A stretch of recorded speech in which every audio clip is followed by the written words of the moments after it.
ऑफिसाची service त्यांनी केली. अतिशय स्वभाव त्यांचा कडक आणि स्वच्छ आणि निर्मळ कामाच्या बाबतीत. त्यांनी कधीही कोणाकडे चालण्याची अपेक्षा न करता कडक स्वभावाने आणि स्वच्छ मनाने काम केलं. त्यांनी कधीच कोणाकडे लाचारीसारखं जीवन जगले नाही. त्यांचा स्वभाव अतिशय कडक जरी असला पण स्वाभिमानी आणि स्वच्छ मनाचा होता.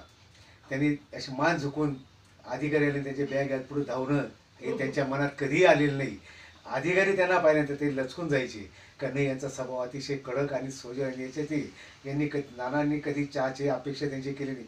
पण नानांनी बाकीच्यांना दूध पाजलं असेल पण ते अमृतावाने पाजलं असेल. अमृतावाने म्हणजे असं की थोडक्यात सांगायचं असं की तुम्ही असे वागू नका, 2 पैसे खाऊ नका. तुम्ही जसा 2 पैसे खा त्याचा दुरुपयोग होईल. तुम्ही स्वच्छ मनाने काम करा, तुमची प्रगती पुढे चांगलीच होईल. आज 2 पैसे खाऊन तुम्ही 4 दिवस जगाल आणि 8 दिवसाचं तुम्ही जिंदगीचं नुकसान कराल. म्हणून तुम्ही 8 दिवस जगण्याचे 16 दिवस जगा, पण पुढे स्वाभिमानाने राहाल. हे असं नानांचे ध्येय आम्ही आमच्या डोळ्यापुढे ठेवून मीही PWD या खात्यामध्ये राजेंद्र काशीनाथ शिरोडी रोड रोलर चालक म्हणून या डिपार्टमेंटमध्ये काम केलं. नानाचे आणि माझे आमचे संबंध होतो 7 ते 8 वर्षे अतिशय जवळून होते. नानांचे गुण मी बी तसेच घेतले, पण स्वच्छ मनाने काम केले.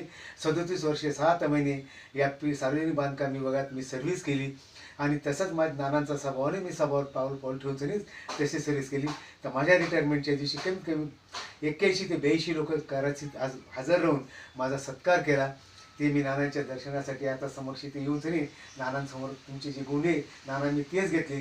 याच्या पुढे माझे गुण असेच राहणार आणि असं स्वाभिमानाने जीवन जगणार. जय हिंद, जय भारत.